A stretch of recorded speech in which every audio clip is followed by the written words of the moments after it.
mengaku kemarin waktu masuk ke channelnya Pak Bom atau Pak Budi itu mengaku sebagai Muslim ya. Nah sekarang mengaku sebagai agnostik. Nah oke lah, kita bicara agnostiknya saja. Kalau menurut saya ini agnostik itu pengertiannya apa yang dia lihat, yang dia percayai, paham ya? Jadi yang pemahaman agnostik itu apa yang bisa dilihat itu yang mereka pahami, ya. Jadi misalkan contoh, ya, contoh lah ya, kita melihat suatu benda, contoh nih batu misalkan, ya keyakinan mereka itu batu itu ada, pasti nyata, menurut mereka seperti itu ya toh. Terus unsur batu ini apa? Selidiki mereka ini. Oh berarti ini benar. Tapi kalau masalah ketuhanan, mereka 100% tidak meyakini. Karena apa? Mereka tidak tahu. Karena tidak dapat dilihat. Jadi keyakinan agnostik itu tidak, ya bukan berarti tidak percaya adanya Tuhan ya. Pada suatu saat dia tersudut, baru dia mengakui adanya Tuhan. Tetapi selama dia tidak tersudut, dia tidak pernah mengakui adanya Tuhan. Itu saja sih menurut saya kalau sudut pandang saya ya tentang agnostik seperti itu. Ya silakan saudara yang lain kalau mau menambahkan. Oke, gantian ya dengan one and only, silakan.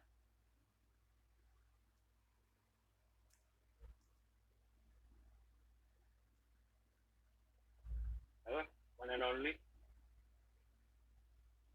Halo, one and only.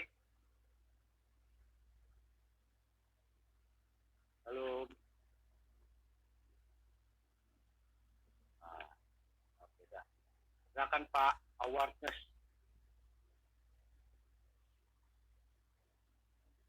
Halo, selamat siang. Selamat siang Pak. Saya mengucapkan selamat jalan buat Pak Domba Kecil.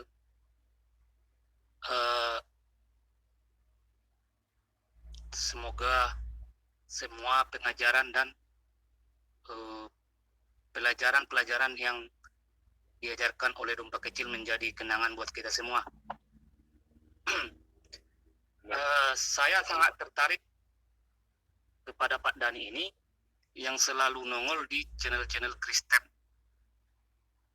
Pak Dani, saya mau bertanya sama Pak Dani, apa sih yang kamu cari di dalam channel Kristen sehingga kamu sering-sering sekali masuk di channel Kristen? Coba dijawab. Ya terima kasih ya, ini sering saya jawab. Karena saya kan ini ada noise, mohon maaf noise. Tolong noise-nya di dulu Pak Awareness. Oke.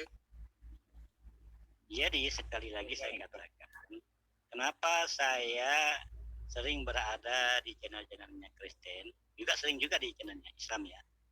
Jadi saya berimbang.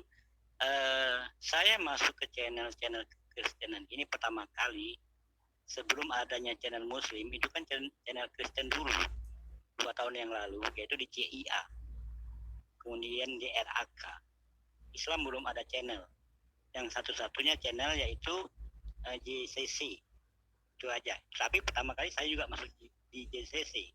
Setelah JCC saya melalang buana ke channel Kristenan karena cuma satu aja channelnya Muslim. Apa tujuan saya? Kan begitu pertanyaannya.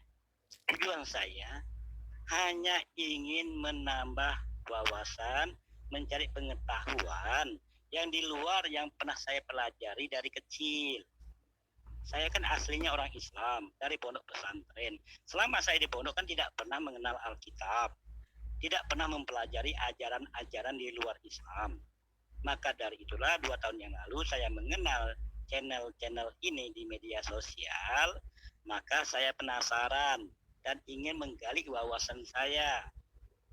Itu aja tujuan saya, hanya ingin menambah wawasan, ingin menambah pengetahuan, ingin menambah keilmuan di dalam bermasyarakat. Karena kita merupakan masyarakat yang plural ataupun majemuk. supaya kita saling memahami, saling mengerti antara agama satu dengan yang lain. Tidak saja saya hanya bergulat di dalam agama saya saja, tidak, supaya saya punya wawasan di luar agama saya, supaya saya bisa mengetahui apakah yang selama ini yang saya anut ini bisa kita uji. Dan begitu. Itu dari awal setahun yang lalu. Coba Anda tanyakan kepada Bang Pak Bagus dengan Erben. Dari dulu saya mengatakan, saya juga sering ditanya seperti ini.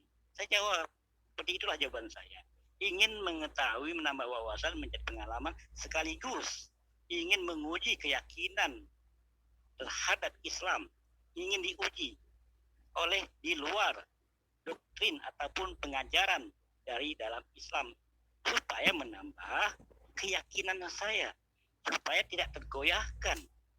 Kalau memang itu benar, pasti tidak akan goyah. Maka di dalam Al-Quran mengatakan la raiba fihi hudal lil muttaqin. Tidak ada keraguan Pak Dani. di dalam. Ya, terima Pak kasih. Dani. Apa? Ya, silakan. Pak Dani, apakah Anda sudah menguji iman Anda dalam keislaman Anda? Iya. Makanya saya katakan tadi, oke, 2 tahun yang lalu setelah saya ini noise. Jadi 2 tahun yang lalu, ya ini pas 2 tahun yang lalu ya, bulan puasa itu, saya masuk ke channel media sosial ini, baru mempelajari Alkitab.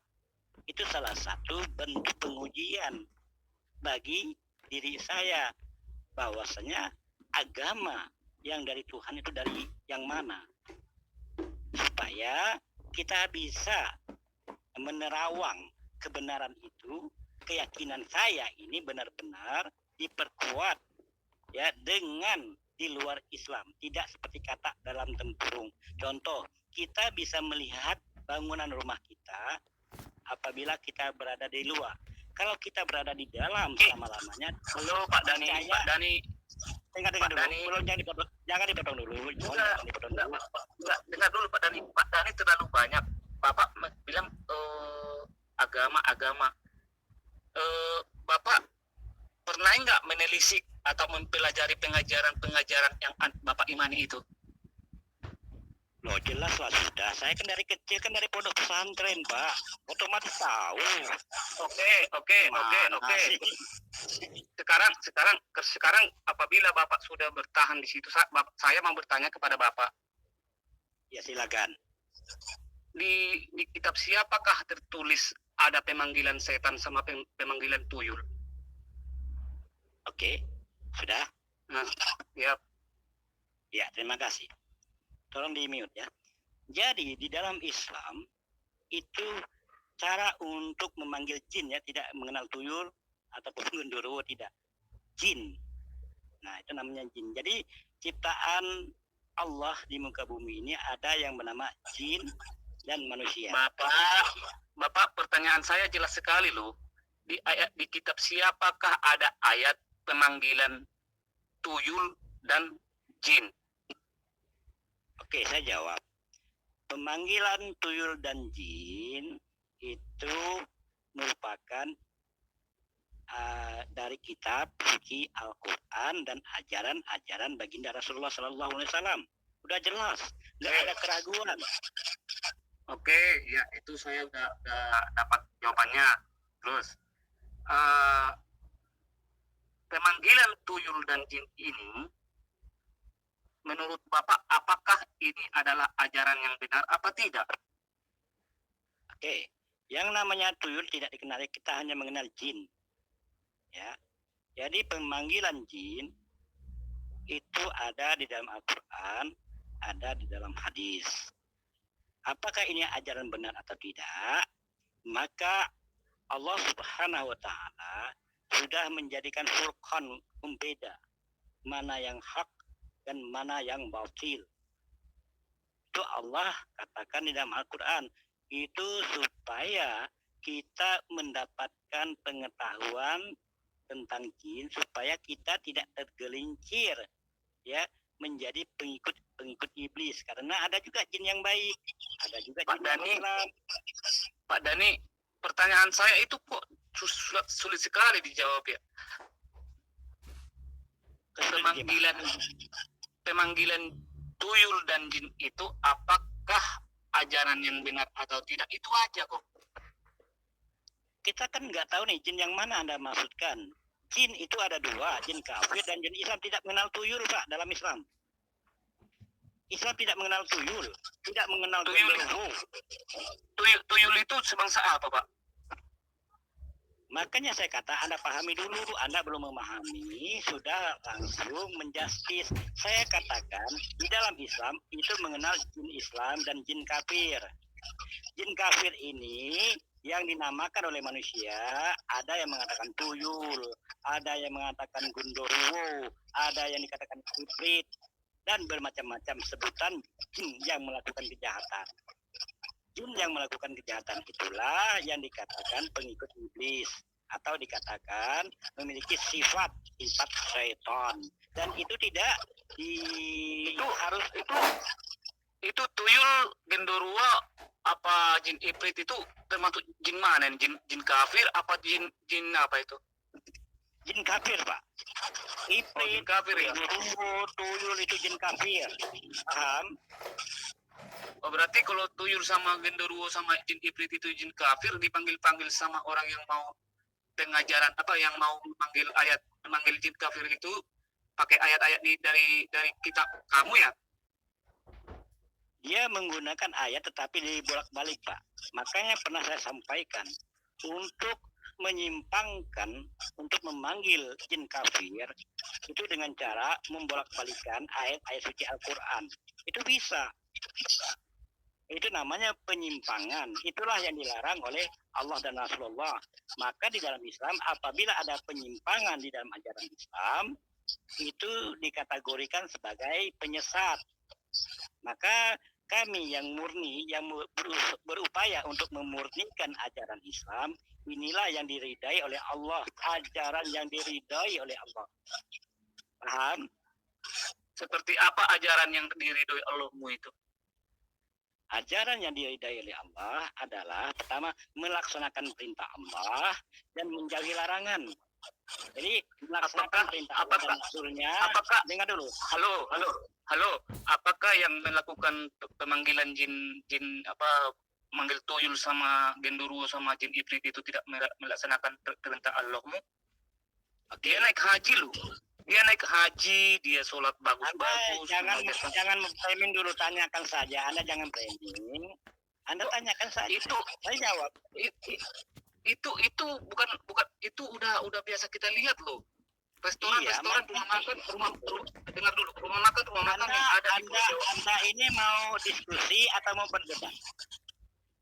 Jangan framing ya, Pak ya. Bapak berbicara panjang lebar, tapi inti pertanyaan saya Bapak tidak jawab. Yang namanya menjelaskan, Pak, tidak mungkin sama durasinya dengan pertanyaan. Dengar, kalau sama pertanyaan dengan durasi menjawab, itu namanya bingung juga saya mau menjawabnya.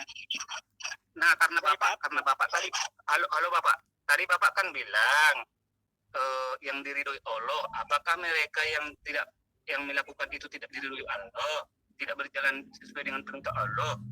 Itu loh. Sudah? Iya, gampang jawabnya. Kita di mute dulu. Ya, jadi, apakah yang dilakukan oleh ada sekelompok umat Islam yang melakukan pemanggilan tuyul, pemanggilan genderuwo, apakah itu diridai oleh Allah? Saya sekali lagi saya tegaskan, itu tidak diridai oleh Allah dan dia termasuk orang-orang yang musyrik. Jelas ayat Al-Quran mengatakan bahwasanya orang-orang yang memanggil jin kafir itu adalah melakukan perbuatan musyrik. Jelas itu dilarang oleh Allah. Apa masalahnya? Karena dia tidak mengikuti ajaran dari baginda Rasulullah SAW. Maka yang diikuti oleh orang-orang Islam itu adalah melaksanakan perintah Allah dan menjauhi larangannya. Sementara larangannya jangan mengikuti orang-orang yang memanggil jin kafir atau jin jahat, itu dilarang oleh Allah. Walaupun Allah memberikan keterangan kalau di dalam bangsa jin itu ada yang baik dan ada yang kafir. Yang kafir kita tidak boleh mengikutinya, tetapi yang baik boleh, nggak masalah. Paham? Silakan. Pak Dani, Udah. Cukup Pak Awanis. sebentar dulu Pak. Saya penggugat sebentar. Pak Dani kan bilang kafir, ya. Halo? Ya lanjut ngomong. Itu kafir yang dimaksud itu apakah seperti kalian bilang itu Kristen termasuk kafir atau bagaimana coba? Ya, di dalam bangsa jin itu hanya ada dua, Pak. Agak beda dikit dengan manusia. Kalau di bangsa jin itu ada yang dikatakan jin yang beriman dan ada jin kafir, itu aja dua, itu aja. Jin kafir itu adalah orang-orang ataupun bangsa jin yang menentang perintah Allah. Itu intinya. Dia menentang perintah Allah. Contoh, jangan berbuat jahat, tapi mereka melakukan kejahatan kepada manusia. Itulah yang dikatakan jin kafir. Oke. Dan orang jin kafir ini termasuk manusia yang kafir juga dikatakan setan. Apa bedanya dengan manusia tadi yang Anda tanyakan? Apakah sama? Orang yang di luar Islam dikatakan kafir? Beda, Pak. Beda. Karena di dalam manusia, kehidupan manusia itu walaupun ada yang kafir, tetapi banyak juga yang mereka yang berbuat baik. Banyak orang kafir ataupun orang yang di luar Islam ataupun non-Islam yang berbuat baik sesama manusia, yang dikatakan humanisme tadi, nah itu tidak dikategorikan sebagai kafir yang dimasukkan di dalam alam jin. Karena Pak Dani, tuyul itu bikin baik loh, bikin orang kaya loh itu tuyul itu. Itu pendapat Anda, tetapi di dalam Islam itu dilarang. Paham? Itu pendapat Anda, silakan. Bapak kan bilang baik-baik. Saya definisi baik aja Bapak tidak mengerti. Tapi kok bilang kafir? Itu loh yang saya tidak paham sama Pak Dani ini. Kalau kafir, dijelaskan kafir seperti apa. Giliran dibilang tuyul itu baik, bikin orang kaya, dibilang Bapak bilang itu pendapat saya. Kalau kalau saya paham. Coba Anda dengarkan dulu ya. Saya katakan baik itu sekali lagi ya, dalam perspektif Islam, baik itu adalah melaksanakan perintah Allah dan Rasulnya dan menjauhi larangan Allah dan Rasulnya. Itulah yang dikategorikan baik di dalam perspektif Islam. Kalau berdasarkan perspektif manusia, itu Allah juga menjelaskan khairun nas anfa'un nas. Maksudnya apa? Ini perspektif manusia ya. Perspektif manusia. Coba di mute dulu. Jadi kalau perspektif manusia yang dikategorikan baik itu adalah orang yang bermanfaat bagi manusia yang lain, tidak merugikan. Itu perspektif manusia. Juga disampaikan Al-Quran, khairun nas anfa'un nas. Sebaik-baiknya manusia adalah manusia yang berbuat baik kepada sesamanya. Nah, itu harus Anda pahami, harus pilih antara ajaran Islam dengan pandangan manusia secara universal. Terima kasih. jadi saya jadi tambah Sebentar Pak Warnes, ini udah banyak yang ngantri, udah cukup ya. Kita kasih yang lain kesempatan bicara ya. Nah, kita kan bukan forum debat, forum diskusi santai ya. Oke? Ya. Shalom Pak Hampir Mualaf. Ya, selamat siang semuanya. Selamat siang Pak. Buat Pak Dani, minum dulu Pak Dani, karena saya bertanya buat Pak Dani juga ini. Coba minum dulu sebentar Pak Dani, relax Pak Dani. Ya, Saya relax sambil merokok, sambil minum Siap. kopi, minum es, kan banyak minum kan lebaran ya kan. Itu juga Iya. tidak saya. Siap. Begini Pak Dani, saya tertarik tadi penjelasan Pak Dani tentang Syiah.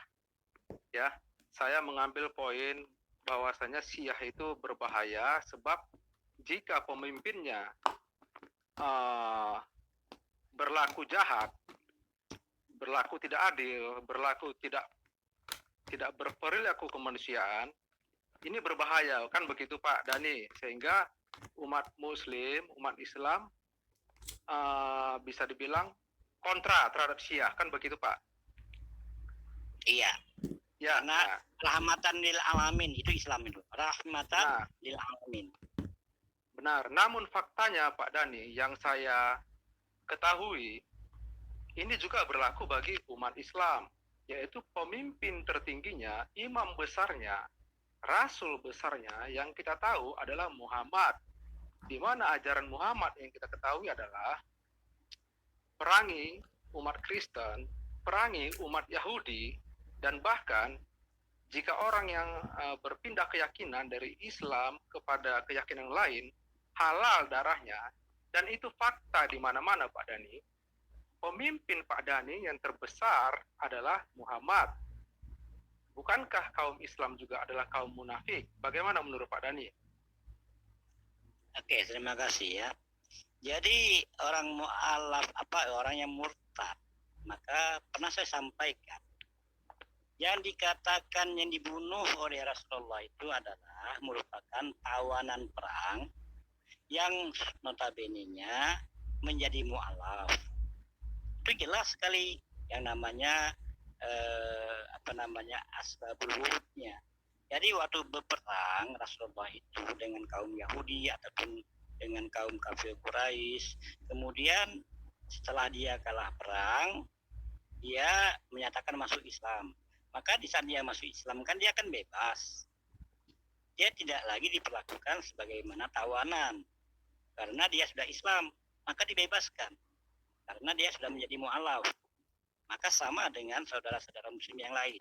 Namun apabila yang bersangkutan kembali keluar daripada ajaran Islam, inilah yang bisa dibunuh. Karena awalnya kronologisnya, dia itu adalah tawanan. Bisa dipahami. Beda kalau orang yang asli, ya contoh, misal Abu Darda itu kan, dia kan orang aslinya memang bukan Islam. Kemudian masuk Islam. Kemudian karena perang ya, dia memang asli orang Mekah, kemudian dia kembali kepada ajaran berhalanya, sehingga dia memperjualbelikan budak masih, dia tidak mau perdagangan dia itu menjadi menurun omsetnya, maka dia keluar dari Islam, maka tidak boleh dibunuh karena dia bukan tawanan dulunya. Kronologisnya dia bukan tawanan, tidak boleh Pak kita bunuh kecuali dia memerangi. Itu beda. Saya paham penjelasan Pak Dani, itu dalam konteks tawanan perang. Tetapi faktanya Pak Dani, kita melihat di lapangan ya, bukan hanya di negara Indonesia, tapi hampir di semua negara. Kita mengambil contoh untuk Indonesia. Ketika ada umat Islam yang menjadi murtad, yang terjadi adalah umat Islam mempersekusi ya, istilahnya ya, mempersekusi yang murtad tadi, ya kan? Kemudian jika ada umat Kristen yang membangun gereja, kalian akan apa? Kalian akan serang dengan alasan tidak ada izin. Jika ada, dan bahkan yang lebih parah lagi Pak Dani, sudah berkoar-koar ini untuk menjadikan khilafah, untuk menggantikan dasar negara Pancasila dan Undang-Undang Dasar 45. Nah, ini merupakan semua adalah acuannya adalah pemimpin tertinggi, yaitu Muhammad. Maaf, yang saya ketahui Anda adalah pengikut Muhammad. Nah, bukankah berarti ini adalah termasuk bagian dari Syiah berarti? Karena mengikut pemimpin tertinggi ajarannya adalah Muhammad, yang notabene yang sepengetahuan saya ajarannya seperti itu. Membenci umat Kristen dan Yahudi. Sehingga terjadi apa?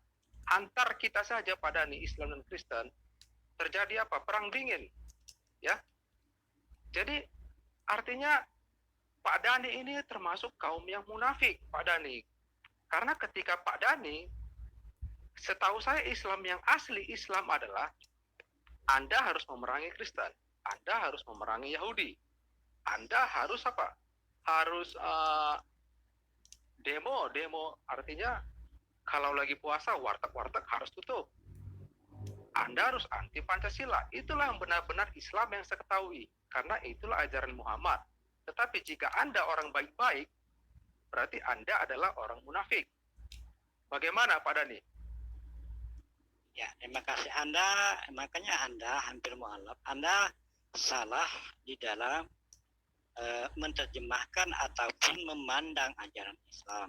Inilah yang selalu digembar-gemborkan oleh orang-orang yang membenci Islam. Islam tidak seperti itu. Maka di dalam ayatnya juga mengatakan apa?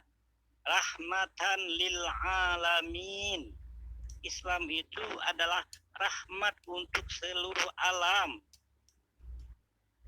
Oke, itu yang pertama. Oke. Kemudian Anda, sebentar, saya Pak, karena Anda kan banyak sekali pertanyaan. Ada 3. Siap. Yang kedua, Anda mengatakan gereja tadi. Coba, ini saya fakta saja, coba Anda renungkan. Kita patokan jamaah itu kalau umat Islam hari Jumat, kalau Anda hari Minggu. Ini saya di daerah saya sendiri ya. Di daerah saya kan banyak gereja. Ternyata di wilayah saya, gereja yang terbesar ini kan katedral ya. Terbesar se Asia Tenggara. Ternyata isinya berapa? Enggak sampai separuh Pak, hari Minggu. Enggak sampai separuh jamaahnya. Dan kita lihat juga di gereja-gereja yang lain. Saya kan suka keliling juga pada hari Minggu. Mereka tidak sampai meluber. Bahkan ada yang nggak sampai separuh daripada kapasitas gereja. Nah, itu perlu dijadikan bahan pertimbangan Anda kalau Anda masuk di FKUB. Makanya saya sarankan, teman-teman yang punya kemampuan, cobalah masuk FKUB supaya pembahasannya lebih enak. Jelas kalau bahasa gereja. Coba Anda Baik, lihat. saya potong Pak Dhani. Sebentar, jangan dipotong dulu. Kemudian Anda lihat masjid setiap hari Jumat meluber atau tidak. Kalau dia tidak meluber, tidak boleh dibangun masjid lagi di sekitarnya. Kecuali meluber, sudah sampai ke teras-terasnya, sampai nggak muat masjidnya hari Jumat. Baru kita boleh membangun gereja. Itu yang pertama. Yang kedua, masjid setiap Jumat Bapak boleh keliling lah seluruh Indonesia ini. Apakah masjidnya penuh atau tidak? Jangankan kurang ya, separuh saja. Kalau memang ada, bubarkan itu masjid, saya bilang. Kalau hanya separuh saja, pada hari Jumat itu kapasitasnya masjid hanya separuh manusia yang menjadi jamaahnya, bubarkan, robohkan, bongkar masjidnya, saya bilang. Bisa dipahami? Itulah ketegasan umat Islam. Terima kasih. Baik, Lanjut, apa yang mau ditanyakan? Ya, saya paham Pak Dhani bahwasanya itu fakta, bahwasanya masjid di mana-mana ketika Jumat meluber sampai ke jalan-jalan. Itu benar, fakta sekali. Tetapi perlu Pak Dhani ketahui juga, faktanya di dalam Undang-Undang Dasar 45 pasal 29 itu tidak ada mengatur seberapa banyak jumlah jemaat ketika ada pembangunan gereja. Tidak ada mengatur. Yang diatur adalah kebebasan beragama. Jika kebebasan beragama saja sudah dipersekusi, jika kebebasan beragama saja sudah tidak bebas, berarti kan ada yang salah Pak Dhani. Yaitu tadi, pemimpin acuan di atas loh Pak Dhani. Itu yang saya bilang tadi. Karena ketika Pak Dhani orang baik-baik, berarti sebenarnya Pak Dhani orang munafik. Yang saya ketahui adalah orang Islam harus apa? Harus yang mengikuti pemimpin besarnya yaitu Muhammad. Yang ajarannya seperti yang saya bilang tadi. Ketika ada yang murtad harus begini. Ketika ada orang Kristen dan Yahudi harus diapain. Nah, itu kan menjadi indikasi. Berbahaya sekali Pak Dhani. Makanya, oke, saya sudah kita akhiri diskusi kita ini. Jadi saran saya adalah supaya negara Indonesia kita ini baik, ya harus kalau menurut saya umat Muslim harus ini juga Pak Dhani, harus ya segera sadar juga, ya jangan, ini bukan masalah mayoritas minoritas, ya yang namanya minoritas apapun yang terjadi Pak Dhani, kita tidak mungkin melawan karena kita minoritas, ya. Jadi tugas Pak Dhani lah yang sebagai orang MUI untuk menegur umat para penceramah agar tidak radikal. Adalah tugas Pak Dhani. Karena Pak Dhani yang di dalam. Kira-kira demikian dari saya. Terima kasih. Ya, terima kasih. Sedikit aja saya tanggapi kan, karena sebenarnya nggak perlu ditanggapi. Itu kan pernyataan Anda. Tetapi kenapa saya katakan umat Islam di Indonesia cukup toleran? Pertama, di dalam pejabat negara kita, salah satunya Kapolri, orang nomor 1 di kepolisian, itu non-Islam, Pak. Anda pahami, banyak anggota dewan yang non-Islam. Banyak para menteri-menteri, pembantu presiden itu non-Islam, Pak. Itulah bentuk kita toleransi. Tetapi kalau sudah dikuasai Syiah, Pak, jangan harap itu. Jangan harap Bapak beranggapan di luar Islam akan masuk ke dalam pemerintahan yang memiliki lokasi yang strategis. Tidak mungkin, Pak. Posisi yang strategis tidak mungkin dikuasai oleh orang di luar Syiah. Walaupun dia percaya kepada Sang Pencipta alam semesta bernama Allah dan Nabi-Nya Muhammad. Nah, kalau Anda tadi berbicara bahwasannya ajaran Islam itu sebagaimana yang Anda pikirkan, itu salah, Pak. Islam tidak membunuh orang kafir, tidak membunuh orang Yahudi. Kalau Anda baca ayat itu adalah ayat perang. Anda tidak memahami. Makanya kita yang memahami ajaran Islam secara komprehensif, maka secara kafah dalam agama namanya kafah, ya, adinul kafah. Jadi belajar agama itu dengan kafah, dengan secara komprehensif, secara menyeluruh. Kalau mempelajari ajaran Islam sekte per sekte, hanya disekat sesuai dengan keinginannya, maka yang terjadi adalah seperti Syiah tadi. Ya, dari saya cukup Pak Dhani. Terima kasih. Ya, dari terima saya kasih. cukup. Namun faktanya berbeda. Terima kasih. Salam. Silakan. Ya, lanjut Pak. Shalom. Silakan. Ya, salam Pak Sang Penggugat sama teman-teman. Dan juga Pak Dhani, salam sehat, salam NKRI. Salam sehat, salam NKRI juga. Baik. Pancasila, UUD 45 harga mati. NKRI harga mati. Ya, mantap. Mantap. Ya Pak, ini saya mau nanya, ini kan sesuai topik ya Pak ya. Saya bertanya sesuai topik. Kita percaya sama-sama bahwa Sang Pencipta itu ada dan nyata Pak Dhani. Nah, pertanyaan saya, tolong dikoreksi kalau saya salah Pak ya. Kalau menurut percayaan Pak Dhani, zat itu adalah hakikat ya Pak, atau substansi dari Sang Pencipta Allah yang dipercaya oleh Pak Dhani, gitu ya Pak? Jadi zat itu merupakan zat, ya, bukan zat, ya, beda. Zat dengan zat itu beda. Ya, ya. Zat itu adalah sebutan kepada eksistensi Allah. Sebutan yang Allah sampaikan di dalam Al-Quran. Dia tidak memaparkan ataupun mendeskripsikan tentang jati dirinya kepada makhluknya, tidak. Maka kita mengetahui eksistensi Allah itu berdasarkan ciptaannya.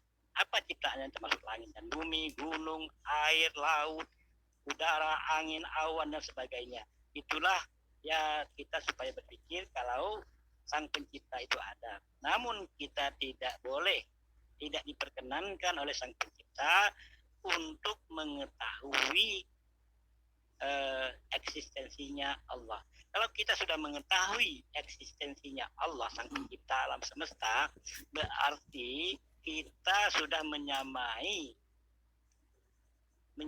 Allah, Sang Pencipta. Kemampuan kita berarti sama dengan Allah, karena Allah bisa diketahui. Karena kita tidak diberi kemampuan, itulah kelemahan manusia sebagai makhluk. Kalau kita bisa mengetahui keberadaan Allah, eksistensi Allah, apa bedanya kita dengan Allah? Oke. Itulah untuk Baik. membedakannya, kita tidak bisa Baik. mengetahuinya. Terima kasih. Pak. Oke, sekarang saya tanya Pak. Kalau Esa itu berkaitan dengan eksistensinya juga Pak.